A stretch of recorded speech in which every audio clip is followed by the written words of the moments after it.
was actually at her 18-month checkup. She was doing good. Everything was perfectly fine. They did the regular routine checkup where they press on your stomach.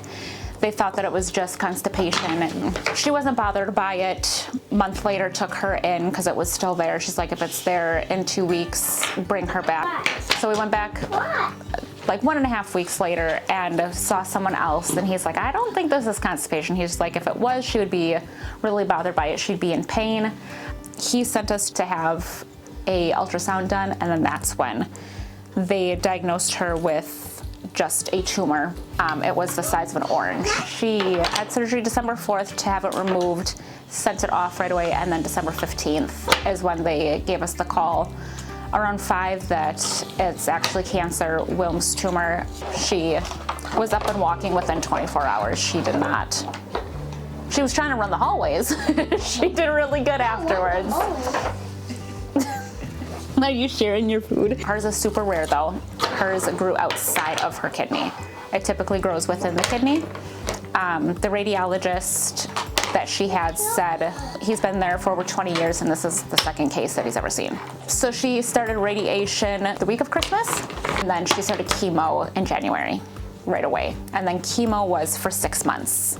She started to catch on with radiation with just walking into the room. She knew that that's when they were gonna give her the medicine to put her to sleep. As soon as she saw the syringe, it was white medicine, she would start just screaming and hiding, but she ended up doing really good.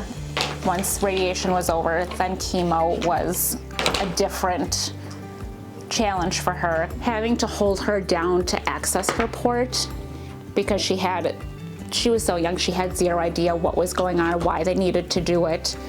And I explained it as best as I could, but it's not like she had the full mentality to understand you need chemo or you need blood work. Like, this is to help you. That's all I could tell her. But at her age, when you just have needle after needle, it's not helping. They did give her drink. Few different medications. For nausea, because she kept getting sick from it, she was doing really good, and then every once in a while she would just throw up out of nowhere. And then one of the chemos can affect her heart, so they had to do a heart protectant. So we were there for a while, depending on which chemo she received.